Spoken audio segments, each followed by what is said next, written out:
Dumbed up. Okay, well, clean those up. We'll get them nowhere in just a couple hours.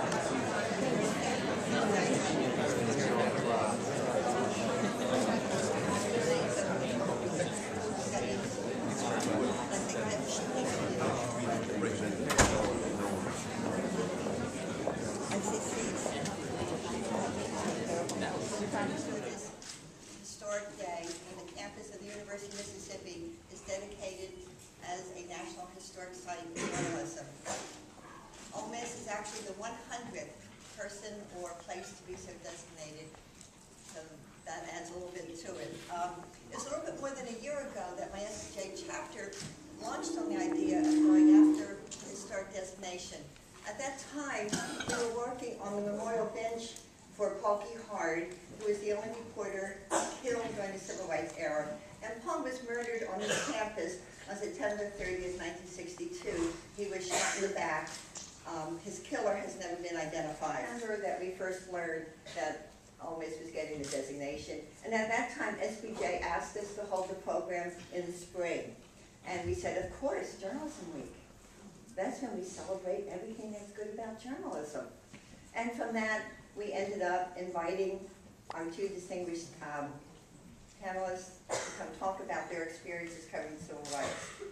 And so at this point, I'm going to actually turn the program over to Andrew Scott, who is president of our SBJ chapter, and to Chancellor Dan Jones, who will then introduce our two speakers for today. Andrew. And Dr. Wickham, if you'll come stand with me briefly. If you'll help pull the other side of this fairy tale. Yeah, I'm supposed to hold it. This thing weighs a ton, let me tell you. All right. Dr. Jones, as the president of SBJ, I'm delighted to present this plaque designating this campus as a historic national site in journalism.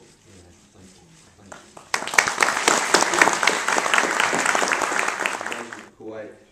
Mr. Rather is a native Texan who was educated at Sam Houston State College at Huntsville, Texas, receiving a BA in journalism in 1953. He attended the University of Houston and South Texas School of Law. Now I'll finish this introduction and ask you to welcome Mr. Rather, and then after you have welcomed him with applause, then I'll introduce our other panelists as well.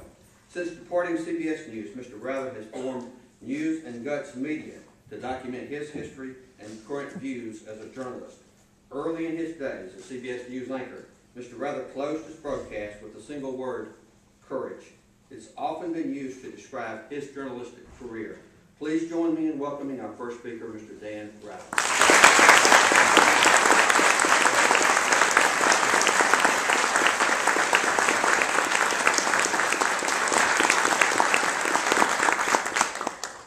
Our second speaker, we honor the courage of the journalists who risked and lost lives here on this campus. Providing news coverage of civil rights events in the 1960s was a dangerous task. Resistance to the law of the land and to justice and equal rights was widespread and violent, more so in Deep South institutions. The resistance to justice in this state and this university was more violent than in other places. To the families and colleagues of those harmed by these actions here, on behalf of the university, I express deep remorse and regret. Events like today are useful and necessary to remind us of the difficult mistakes of the past. Ehard was murdered on campus near the current student union around 9 p.m. September 30th, 1962. His killer was never identified. Ehard is the only journalist known to have lost his life covering stories during civil rights era. This historic designation memorializes Ehard's sacrifices and pays tribute to the journalists who covered the Meredith story. Many were threatened, had their equipment broken, and saw their vehicles damaged. However, they did not back away from the story. Instead, they used the lessons learned at Ole Miss to continue their coverage in other locations. The Society of Professional Journalists honors these journalists with this plaque and the designation of the University of Mississippi campus as a historic site in journalism. Mark this 14th day of April, 2010.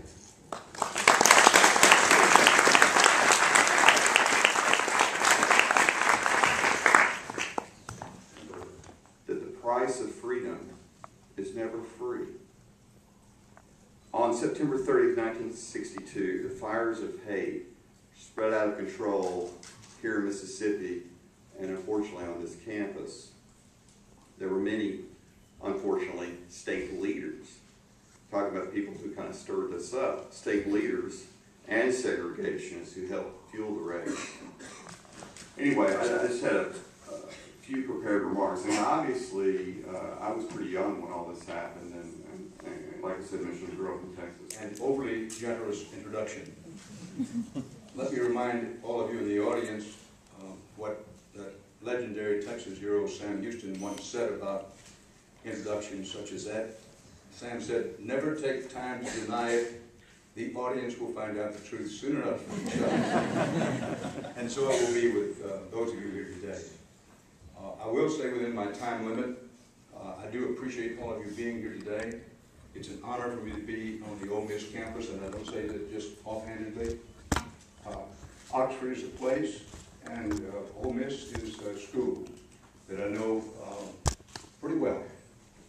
Maybe not as well as any outsider can know it.